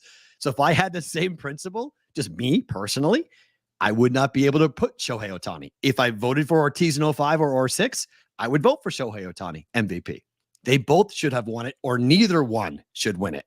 Put it in the chat right now. Baseball heads, old heads, young heads, new heads. I'm Dave. You're Dave. We're all Dave. That's fine. I love these comments in the chat, LL. I just looked down. You got me with that. Who are you voting for? If you're voting right now, forget the odds. You watch baseball. You pay attention. You read all this other stuff. We do Ohtani Watch. And for those of you over in Japan that watch the show, we appreciate the hell out of you as well. Sayonara, all of that. Kamaguchi, I forget the word. I remember I used to practice it with Kelsey when she's taking Japanese. I know the 3 words. Is it Ohtani or Lindor? It's going to be interesting to see you guys pop it in the chat while you're listening right now. The first one is Lindor from Eron Sean. I don't know. Only one league had the DH back then. Writers accepted the DH more now. Fair point, Clown MB3. That's true. Santana says Ohtani. Brent, the Bomber, says Ohtani. Fish Killer 73 Ohtani. Jimmy Football Ohtani. Sonic ODU Ohtani. Mikey Awesome, Big Pop. Po Toppy. Ohtani for Linus. Blue Spader. So a DH can't be MVP. Wow, it's Corbin Carroll. Who said that? Yeah, I mean, I meant to put Blue Spader on. It moved on me. Okay. I don't know. I think it's hard not to vote for Ohtani. I'm not going to yet. So there's the question. Does defense matter in baseball? It absolutely does. So if it does, it's Lindor. So you're going to give a guy a second place vote when he does something that's never been done in the history of baseball. But he doesn't play the field. He's not as tired. He does one thing. He hits. That's it. I'm with you. Ortiz in 06 was the MVP. He was the best player in baseball. He just was. He's best player in baseball. Best hitter, best everything. Red Sox. Who won the MVP? Oh, good question. Put it in the chat, boys and girls. AL if you know MVP Who won the AL was MVP? Justin Morneau. Ridiculous. Justin Morneau. Excuse me. Justin Morneau of the Minnesota Twins. Yeah. Wow. He edged out Jeter. Jeter came in second place. Ortiz didn't even come in top 2. Why? It was because he was a DH. Because he was a DH. Didn't play the field. So now we just automatically just forget that was the standard. That rule, right? It's amazing to me. But a game has evolved. There's DH now in every lineup, not just one. I don't know. Has a DH ever won this before?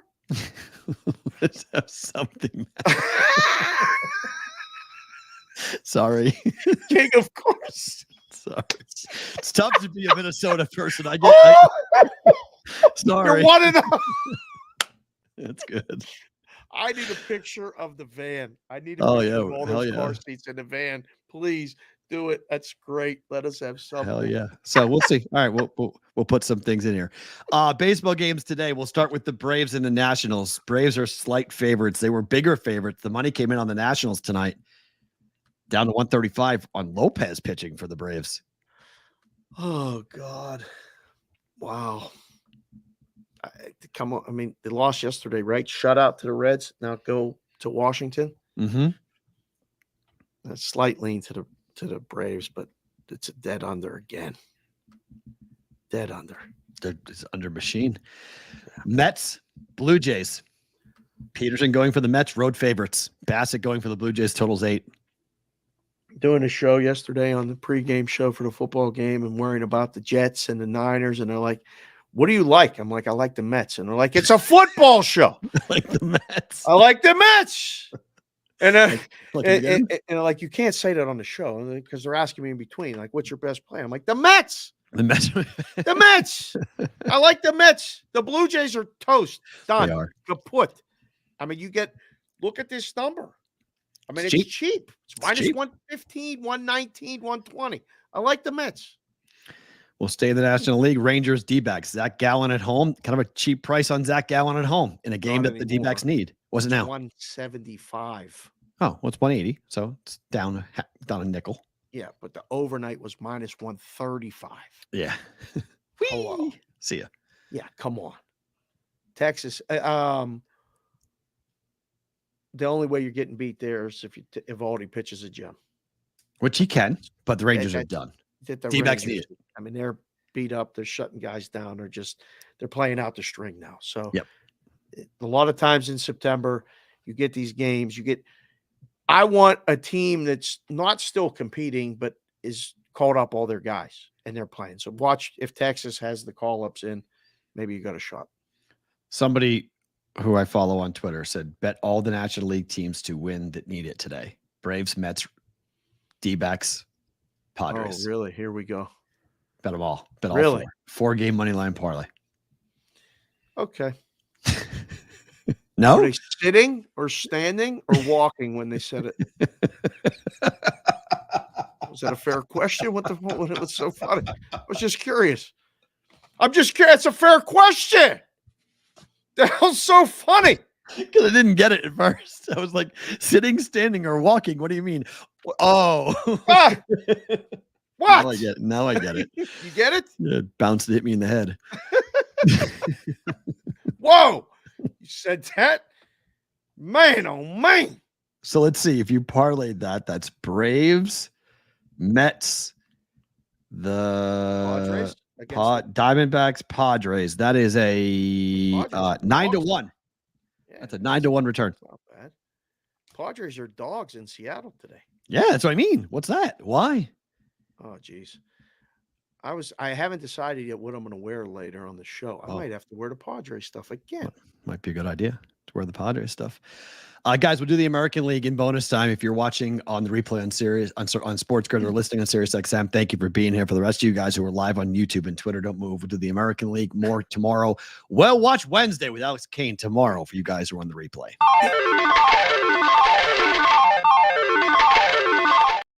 Sorry, you were saying something big? No. It's a big day. It's a big day. But, I mean, now that we're in bonus time, you know everybody that's hung and stayed. And, I mean, you got to give it to them. Before we give them the plays, you got to give it to them.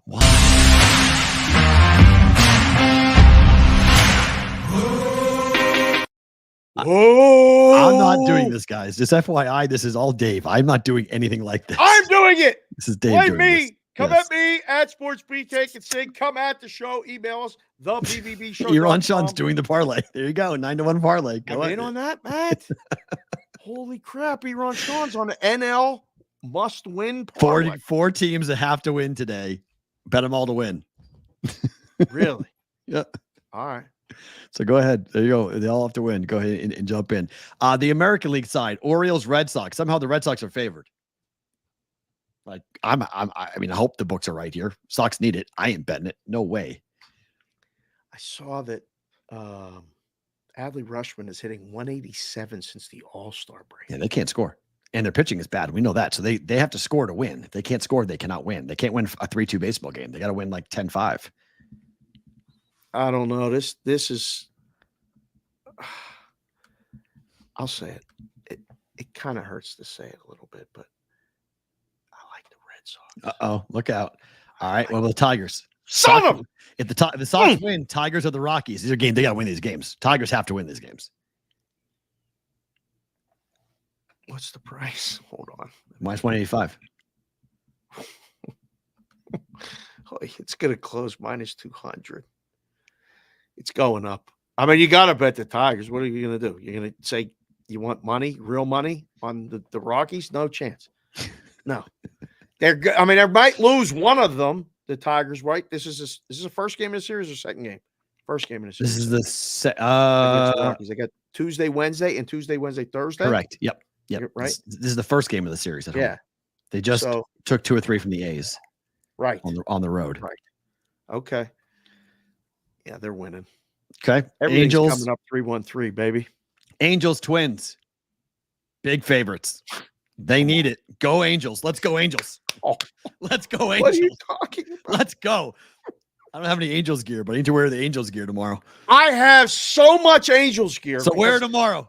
Let's go Canning. Let's go. We need wins. We need the Twins to lose. I'll wear the Angels gear tomorrow. If the Angels win tonight, I'll have the Angels gear on tomorrow. We need them to lose. Yeah, that's fine. We'll see what happens. I'm not blatantly rooting against your team, King of Car Seats and D Stout 19. The show's getting popular in Minnesota. Keep asking us for the states where people listen to the show. The audio downloads in Minnesota. Thank you guys for listening. It's been great. There's no legal state gambling up there, but because they're like, why do people listen to your show in Minnesota? Yeah, sweepstakes, yeah. Eron Chun just showed me his ticket. He has placed that, by the way. Did he really? Plus 905. He's placed it. He placed 10. He placed the bet. Over 10 in the bucks. Angels Twins game. All Over. Right. Ouch. And then Lugo Yankees. Royals Stroman. All right. Listen. All you Kansas City people that can't stand Matt because he gives you Chiefs all the shit all the time, it's fine. Mm-hmm. Thank you for being here. Royals are going to lose today. Uh-oh. Sorry, JC from KC. Uh-oh. Losing today. You better get it in order the rest of the time. I was going to wear the Royal stuff today on the show later. I mean, they're 3.5 games back of the Guardians. They are up 2.5 games on the Twins. Yeah. 2 in the loss column. Yeah. They are up 5 on the Tiger Red Sox loss column. Yeah. But I mean, the Royals can't. I mean, they were 4-6 over their last 10. Yeah. Like, they got to get going here. Eron wants brigade, group ride, get the positive vibes. Yeah. I like it. You know what's funny though? Positive vibe. I did something on purpose to see if anyone would catch it because everyone believes the Mariners are dead. The Mariners have the same record as the Tigers and the Red Sox. Just wanted to see if anybody actually agreed that the Mariners were alive, and nobody did. So it tells you what people think of the Mariners. They're 73 and 71. They're on the same record, but everyone's like, yeah, they're dead. The Mariners are dead. Don't they have the hardest schedule left? I think they have the hardest 32 and 43 on the road. Yeah. 32 and 43 on the road. And for the remaining games on the road, they play Texas and Houston. They have the Yankees. They play the Padres right now, then the Rangers for 4, then the Yankees for 3, at Texas for 3, at Houston for 3, and then the A's to end the year. Oh, all right. So they got 7 games left against the A's and Rangers. So, yeah. I don't know. They're still in control a little bit. I think they're dead. I think the Mariners, but I think so too. I think the Red Sox and the Tigers are also dead, though. I think all 3 I of them are actually dead. I don't know, bro. All 3 are actually dead. Tigers ain't going nowhere. Tigers have 1 pitcher. 1. It's a fun baseball team, man. They are. They have 1. Plus, we could get Derek involved. That'd be great. He's still in with the Tigers. I'm telling you, that 3-1-3 is real. Time for better to be.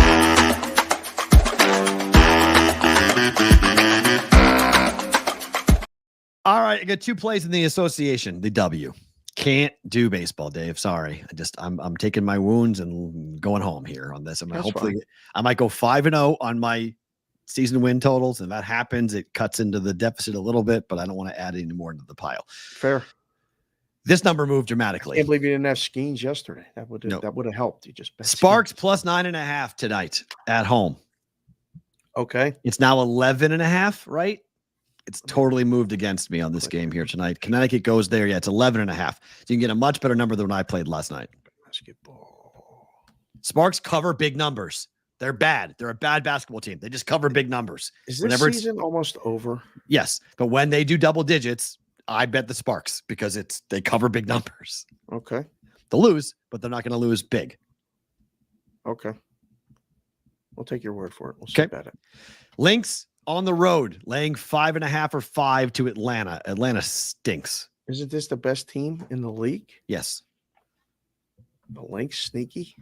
Lynx are 4-1 ATS over the last 5. That's why the number's depressed.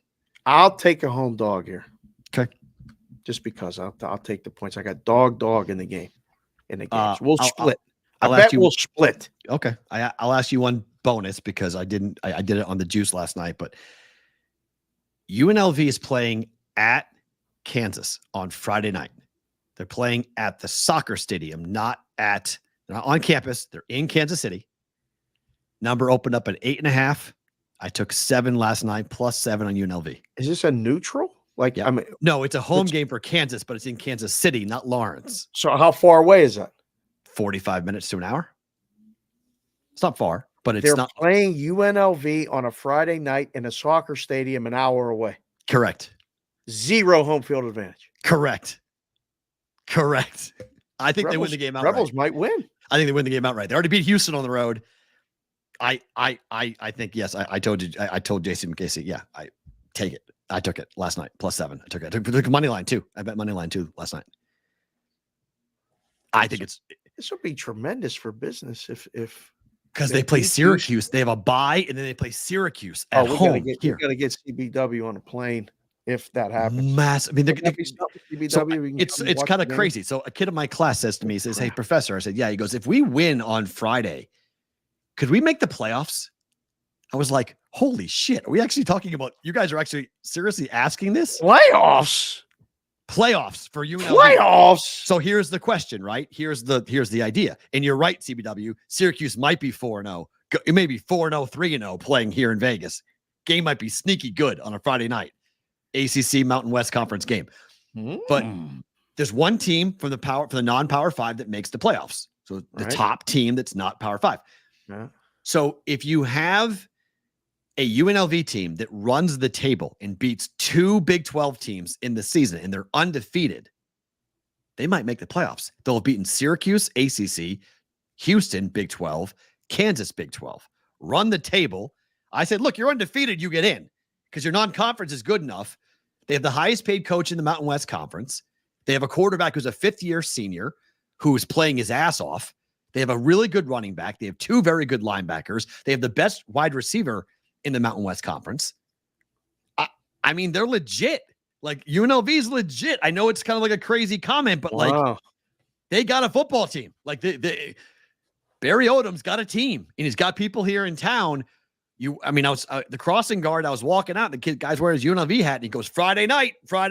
It's coming out. He's like, he's like, Professor, Friday night. He goes, you going to the game Friday night? I go, I don't know. Maybe I might have to go Friday night. I don't know. So it's like, it's 3 weeks away. Yeah. So he means the game against Kansas. Right. He's like, it's like Friday night. And I'm like, yeah. So I don't know. Can they win the game? Yes. Will they? I think they cover at minimum. They cover. I'm interested. So I'm interested. Big game. That's Friday night? Friday night, Kansas at their whatever they call the soccer stadium now. Because that's what they're playing. Kansas is playing Big 12 games at Arrowhead. The big games are at Arrowhead. And the small games are at the soccer stadium. Because they're building. They're doing like a huge, gigantic. Oh, the renovating. Yeah. Okay. On campus. They spent big money on the football program because their coach stuck around. So Leopold's a good coach. These 2 teams, remember, KU and UNLV played in the bowl game. They played against each other. And UNLV had the lead, and KU killed them in the 4th quarter. Oh, yeah. They're pissed off. Oh, Licata, good little nugget. They're Mizzou guys. That's true. And they lost to KU already. Thank you, Sam Licata. Odom and the staff are Mizzou guys. They hate KU. Okay. And they lost it already. Wow. They lost in the bowl game. So they're trying to downplay that revenge angle. Right. Telling you. It's going to be fun. It's going to be fun. Favorite thing about today is what? Speaking of fun, I just heard this. One of the books just did their little new promo. Mm-hmm. It's more fun when it's for fun. Talking about betting. Wow. It's more fun when it's for fun. That's not like a responsible gaming ad. That's an actual book slogan. That was said in correspondence with the responsible gaming ad. It was the responsible gaming message. Okay. It's more fun when it's for fun. And then the book, the way it came out. It was I was like, wow, they're just interesting. Somebody said they got to do this for football season and they're doing it. So that was fine. But no, today, September 10th, I get very emotional, nostalgic about this day. Oh gosh. And tomorrow. Yeah. Because 4 years ago today, I went to sleep and I woke up and had the stroke. So on September 10th, I remember every single minute of that day. It was very busy. I was running around. We were supposed to have Darren Ravel on the Cash Considerations podcast. It didn't work. I almost lost my mind because the kids' cable connection, Wi-Fi, nothing worked. So Darren was going to, he was gracious enough to join us. We had it all set up. He couldn't do it. I got aggravated. We did the show anyway. It wasn't working at a book, but I was scheduled to do an AFC North preview at VSiN at the South Point on Friday. And, I was supposed to do it Thursday. I had to cancel it because the girls needed a ride to practice. I came home, missed the whole thing, whatever. But I went to sleep. The last person I talked to was TK about the next day's baseball numbers. And I went to sleep and woke up and couldn't talk. And 3.5 hours later, I woke up having had the experience that I did. And I'll share that a little bit more tomorrow for my favorite thing about tomorrow. But it's like I got 2 birthdays, August 12th and September 11th. And my favorite thing about today is that we're up, we're at 'em, we're good. I got my first appointment follow-up tomorrow morning. They made it on September 11th. I said, there's a reason why I didn't even ask the woman. She goes, my first day available, September 11th. I got the text right before we started the show. I'm like, oh, yeah. My first follow-up from one of the tests I ran in August is tomorrow. So my first wake-up call tomorrow is wake up, get Kendall to school, go right to the doctor. Everything checks out. We'll be back to do an early BVB, Whale Watch Wednesday with Alex. 4 phone calls in between, all that other shit. That's it, man. It's tremendous. It really is. It's a great way of looking at life too, that you have a second chance. Second birthday. 2 quick super chats before I do mine. Love Billy in the BVB. Billy is Krackomberger. Okay, very good. Yeah. Thoughts on adding offensive player of the year for MLB, WNBA, NBA? They all have defensive awards. Wow. I don't know. That's one of those things that, like, isn't the MVP based on offense? Yes. In those sports, right? Yes. So it's already done that way. There's pitching awards for MLB that are defensive. Be hard to vote on it. You already have the MVP award, so it's. I think it's redundant, Dave's Daily Picks. I think that would be the unless because you already have a scoring title too, so you already have a separator where you have a scoring title in the NBA. So now you have an MVP, a scoring title, and offensive player of the year.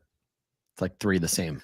It would be tough. And I know that would be reason number 9.8 million why I'm glad I'm not in the book.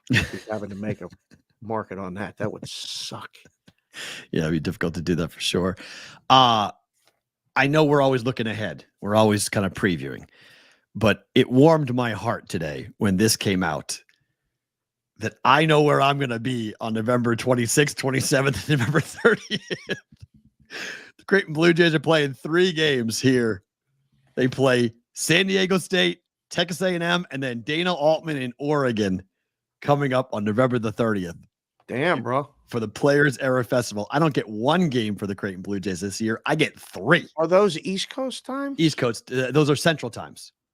Okay. So it'll be a 10 a.m. on the 26th. Holy crap. Yep. Morning game against San Diego State. A 3:30 Eastern time and a 6:30 Pacific time. Sorry, 3:30 Pacific and a 6:30 Pacific time on the 27th and 30th. They're guaranteed 3 games. The Players Era Festival tournament schedule. All games played at the MGM Grand Garden Arena. So wait a second. What's the first date? The 26th. 26th is a Tuesday. Okay. And then the 27th is Wednesday. Mm-hmm. And then the 30th, that's right. They're staying the whole week. Staying the whole week. And this is what pissed people off because it's for TV. It's for TBS and TNT. That's why they're stretching it out. So it's stretching it out. So people are like, wait a minute, you're making a team stay in Vegas for a week? Like Coach Mack gets a week in Vegas. He doesn't get a couple of days. He gets a week. We got to see if we can get dinner with Coach Mack. I was going to say, that would be so much fun. Yeah. We'll see if we can hang out with him a little bit and see what he's up to. Because I know where he's going to be. He's going to be on the golf course like the entire time. Really? Yes. The odds I go to the Oregon game are 5 million. Yes, I am at that game without a doubt with bells on. I'm going to that game. I cannot wait. So when that popped this morning, I was like, let's go. I was like, I got my Thanksgiving week plans. This is going to be a ton of fun to watch. Because it's not just, by the way, there are games going on all over the city during that week. I know. There's 8 teams. Alabama's playing. Alabama is playing in the first game against who am I forgetting? There's games at T-Mobile. Yes, that game's at T-Mobile. That's a gigantic game. Yeah. It's Alabama against the number 2 team. It's 1 versus 2. And all the F1 crowd will have been here and left. Thank God. It's a great week to come to Vegas. Student Thanksgiving athletes. week. Student You're getting paid $1 million. Linus. It's $1 million per team. $1 million NIL per team. 8 teams, $8 million.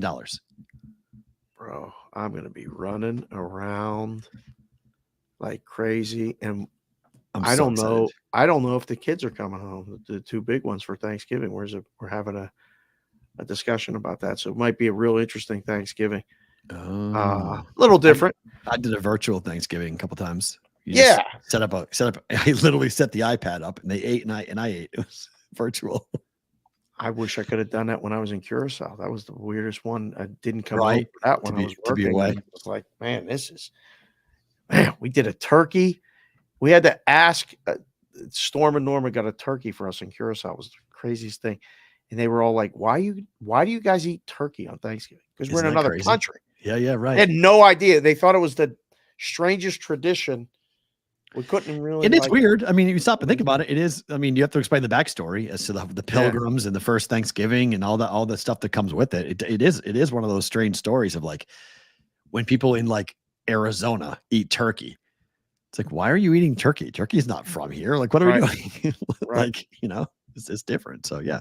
So that's going to be awesome. The Players Era Tribune that whole week. It's just going to be nonstop college basketball here in Vegas. I am fired up for it. That is my favorite thing about today. He's Dave. I'm Matt. We're back tomorrow. We'll watch Wednesday. Alex Kane joins us. By the way, Thursday, we may have a big announcement tomorrow on what's happening on Thursday. Got some more fun happening. Mondays. Wait Wednesdays, until it's done. Thursdays. Just saying. I'm not saying. Just saying. I think just saying. Like we may have an announcement tomorrow. Damn it. Maybe. Well, yeah, we'll know tomorrow. We'll know tomorrow. Back tomorrow for a Well Watch Wednesday for BVB.